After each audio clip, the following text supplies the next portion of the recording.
Bien, bonjour, Jocelyn Pinet à nouveau. Je suis content d'être ici encore une fois aujourd'hui. J'ai envie de continuer de vous parler de ce segment que j'ai ouvert la dernière fois qui s'appelait Savoir prendre des risques. Euh, J'observe qu'on a pour beaucoup d'entre nous une zone de confort avec laquelle on a de la difficulté à laisser aller. On, on a envie de changement, on a envie de bouger, on a envie de voir des choses différentes dans nos vies, puis en même temps, on n'a pas envie de laisser aller le confort qu'on a bâti. Et je pense qu'un des problèmes qu'on a, c'est que les conforts qu'on a nous empêchent aussi de grandir.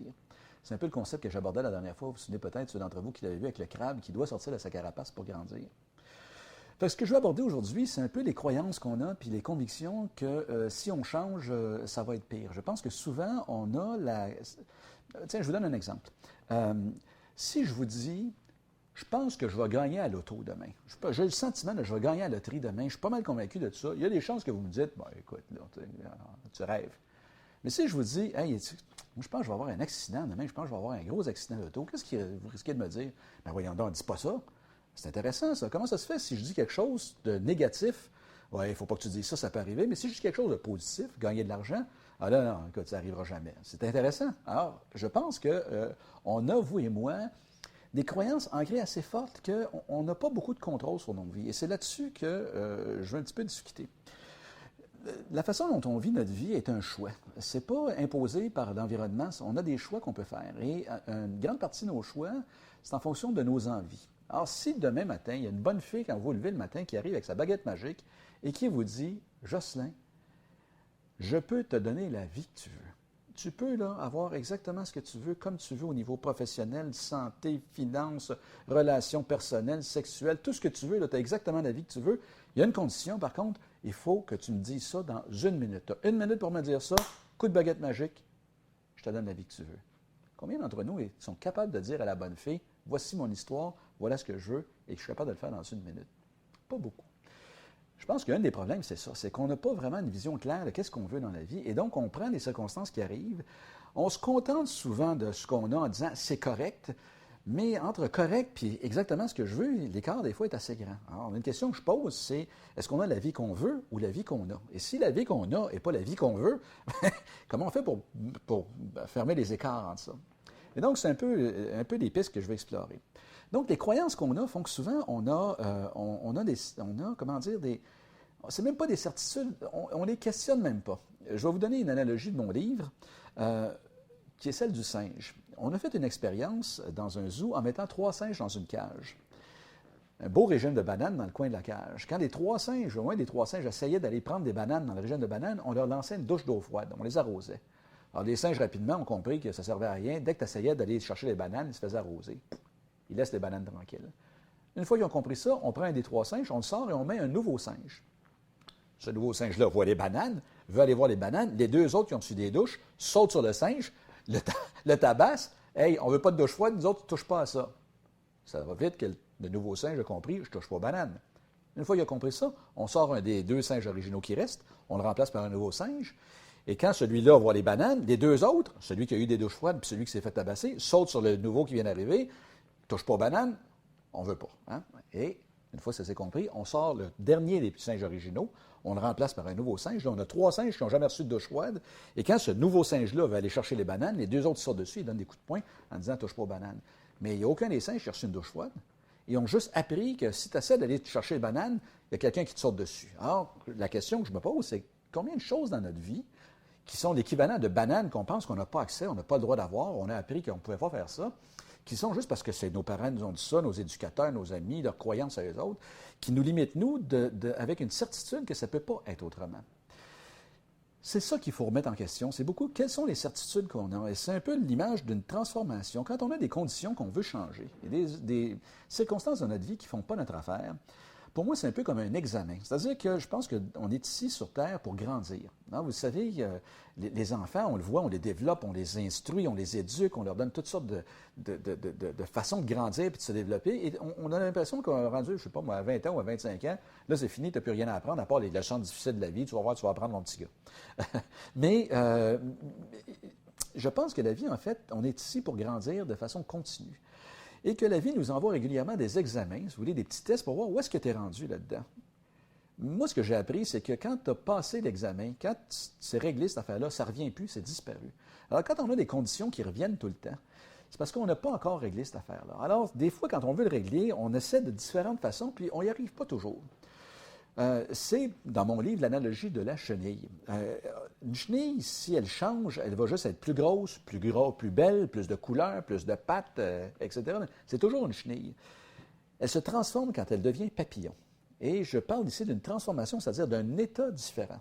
Ce n'est pas une autre chenille, c'est un autre être, c'est une façon d'être différente. Il y a seulement le papillon qui peut expliquer la transformation. La chenille ne peut pas le dire, ça n'y est pas arrivé. Et vous et moi, les humains, il arrive parfois qu'on doive passer par des étapes où on transforme une chose, c'est-à-dire qu'on change notre relation avec cette chose-là. Je vous donne un exemple, même terre à terre. Il y a quelques jours, j'avais installé du filage dans une remorque. Vous savez, des remorques qu'on traîne derrière nos voitures. C'est pas simple, il faut passer ça dans un tuyau de métal, il y avait des obstacles. Ça faisait 3/4 d'heure que j'essayais, c'était une grande couette, là, ça mesure plusieurs mètres de long, avec une broche. J'étais en train de virer fou en me disant, coudonc, je vais arrêter, je vais mettre ça autrement. Et là, je me suis dit, hop, attends une minute, change donc de position. Mets-toi autrement. J'essayais toujours coucher à terre, ça ne marchait pas. Et là, littéralement, j'ai changé de position, mais ça m'a pris 3/4 d'heure pour arriver à cette conclusion-là, que si je changeais de position, peut-être, pour une raison que j'ignore, ça irait mieux. Ça a passé quasiment tout de suite. Et donc, j'ai réfléchi que souvent dans la vie, on essaie avec beaucoup d'efforts, beaucoup d'énergie, beaucoup d'engagement. Vraiment, je voulais que ça marche, cette affaire-là. Mais ça ne marche pas. Et là, il arrive un moment où est-ce qu'on abandonne. On dit, je ne suis pas capable, ça ne marche pas, je vais faire autre chose. Des fois, ce n'est pas ça qu'il faut faire. C'est trouver vraiment une façon différente de le faire. Donc, de changer notre perception, de changer notre point de vue. Ça nous aide d'avoir des gens qui nous donnent des points de vue. Ça nous donne d'avoir des angles différents. Donc, de sortir de notre milieu habituel, de voir autrement.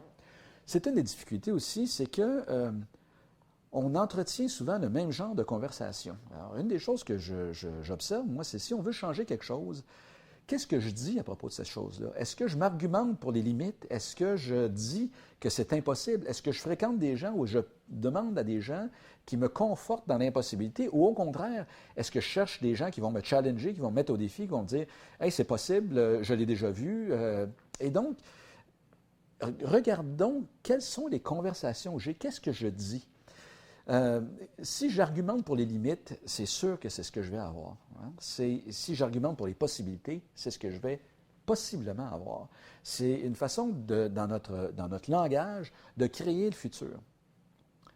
Le futur n'existe pas. Hein? On va s'entendre là-dessus, le futur n'existe pas. Le passé non plus, d'ailleurs. Quand je parle du passé, et quand vous et moi, tout le monde, quand on parle du passé, à quel moment dans le temps est-ce qu'on parle au passé ou du passé? C'est dans le présent. Quand je vous parle de ce qui est arrivé il y a 10 minutes, c'est dans le présent. Et donc, c'est un souvenir, une expérience, une façon de voir le passé que je transmets tout de suite dans le présent et que je communique. C'est la même chose avec le futur. Quand je parle du futur, c'est dans le présent que je parle du futur. Ce qui va arriver dans 10 minutes, là, on n'a aucune idée. Il peut y avoir une panne d'électricité, tout ça va s'arrêter, on ne le sait pas. Mais ce que la plupart d'entre nous faisons, c'est qu'on regarde ce qui s'est passé avant et on s'imagine que le futur va être comme ça. Et donc, forcément, il n'y a pas de grand changement là-dedans. Si je veux changer des choses dans ma vie, il faut que je regarde quel est le futur que je veux créer et qu'est-ce que je dis à propos de ce futur-là. La pensée est la première force de l'être humain. C'est vraiment ce qui crée. La pensée est très créative. Si tout de suite je vous dis, pensez à un éléphant rose. Là, tout de suite, là, vous venez de penser à un éléphant rose. Il est dans votre tête. Je ne sais pas ce que de l'air, le vôtre, mais je sais ce que le mien a de l'air. Et si je vous dis, pensez à un éléphant rose à côté d'une bonne fontaine rouge, tout d'un coup, vous le voyez, ça. Je viens de créer ça dans notre univers, celui qu'on partage ensemble. Vous pouvez faire ça aussi avec votre vie en disant, qu'est-ce que je veux créer? Ça a l'air de quoi ma vie? Ça a l'air de quoi les circonstances que je veux avoir? Ça a l'air de quoi mon emploi idéal? Ça a l'air de quoi ma relation idéale? Ça a l'air de quoi mes finances idéales? Mais créez-le de façon très réelle. Vous pouvez le dessiner, vous pouvez l'imager, vous pouvez conter une histoire, vous pouvez le rendre très palpable. Plus votre engagement à le rendre réel est fort, plus qu'il se rend possible. Il n'y a pas de futur à part celui qu'on crée dans le présent. Alors, si tout de suite, dans le présent, je crée le futur en disant « voilà ce que je veux, voilà ce que je veux, voilà ce que je veux, voilà ce que je veux », finit éventuellement par arriver. Il y a des gens qui me disent « on ne peut pas tout avoir ». Pas sûr. Est-ce que je suis prêt à payer le prix pour avoir ce que je veux? Ça, c'est d'autre chose. Il vient un moment où peut-être que le prix est trop élevé et je n'ai pas envie de payer le prix pour ça. C'est pas que je veux pas l'avoir, c'est que je ne suis pas prêt à payer le prix pour l'avoir. C'est dans ce sens-là où la relation avec, avec le futur est en fait avec vous-même, avec vos valeurs, avec vos attentes, avec ce que vous avez envie. Toutes les vies sont possibles, et je ne dis pas qu'il y a une vie qui est meilleure que l'autre. Donc, vous pouvez devenir millionnaire ou astronaute si c'est le choix que vous faites. Il y a un prix à payer à ça. Et c'est toujours l'équilibre entre quel est le prix à payer et quel est le bénéfice que je veux en tirer. Alors, si quelque chose n'est plus dans votre envie, ben c'est pas que c'est pas possible, c'est juste que vous avez décidé que c'est plus ça que vous vouliez. C'est tout à fait correct, ça. Et donc, ce que j'invite les gens à faire, c'est vraiment regarder si j'ai envie d'une vie différente, si j'ai envie de circonstances différentes dans ma vie, j'ai des possibilités, de transformer la façon de voir ces choses-là, de ne pas les voir à partir du passé. Donc, les croyances que j'ai de c'est pas possible, j'ai pas l'argent, j'ai pas les contacts, je sais pas quoi faire, je sais pas à qui parler, ça, c'est les limites. Ou au contraire, de dire qu'est-ce que je fais pour avoir l'argent? Qu'est-ce que je dois connaître? Dans quelles circonstances je dois me mettre? Où est-ce qu'il faut que j'aille? À qui est-ce qu'il faut que je parle? Et là, on est dans le domaine des possibilités. Ça demande un certain courage, ça demande un certain engagement, mais la richesse et la qualité de la vie est là pour moi. Il y a des gens qui ont des vies très tranquilles, c'est très correct comme ça, si c'est ce qu'ils veulent. Si leur vie est tranquille et ce n'est pas ce qu'ils veulent, là je dis, c'est là où on a un problème. Et l'écart est toujours entre est-ce que j'ai la vie que je veux ou la vie que j'ai. Et si la vie que j'ai, encore une fois, n'est pas la vie que je veux, comment je réduis l'écart? Alors, dans ce sens-là, cet engagement-là n'est pas juste une question de pensée non plus. Hein. Que ça soit bien clair, ce n'est pas la pensée magique de dire « je veux ça, ça va arriver ». Il faut se mettre en action. Il y a un proverbe, on dit toujours c'est des proverbes chinois quand on ne sait pas d'où ils viennent, là, qui dit « la plus grande intention n'a pas le poids de la plus petite action ».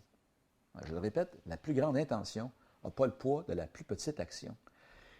Je vois souvent, moi, je travaille avec des organisations un peu partout et avec des individus qui ont des postes importants et je vois souvent des gens qui veulent faire des choses et qui en parlent, et qui en parlent, et qui en discutent, et qui en parlent. Et on a l'impression, malgré que ce soit des grandes organisations, que ça aboutit jamais. Et il y en a qui en parlent puis qui disent « OK, on va faire ça ». Et dans l'action, on réalise ce qui marche et ce qui ne marche pas. Que ce qu'on avait pensé qui était une bonne stratégie, en fait, ça n'est pas une bonne, mais il faut changer de piste. Mais on est dans l'action. Et c'est dans l'action qu'on découvre les choses. Et donc, en se mettant en action, l'univers s'engage avec vous. Il y a toutes sortes de circonstances qui sont complètement imprévisibles. On ne sait pas ce qui va se passer, qui peuvent se passer. Il n'y a pas un plan cosmique qui existe qui dit « toi, tu vas avoir tel genre de vie, toi, ça va être tel autre ». C'est pas comme ça que ça se passe. Il y a vraiment, pour moi, le potentiel de l'être humain qui est complet à sa naissance et qui peut se développer dans la mesure où cette personne-là veut le développer. Et donc, ce que je vous invite à faire, c'est vraiment regarder quelle est la vie que je veux, comment je m'arrange pour l'avoir, qu'est-ce que je fais pour l'avoir, et quelles sont les conversations, encore une fois, que je tiens autour de ça. Qu'est-ce que je dis pour avoir ça? Est-ce que je me parle des impossibilités ou des possibilités? La vie est vraiment faite de possibles. Moi, je vous souhaite plein de bons possibles.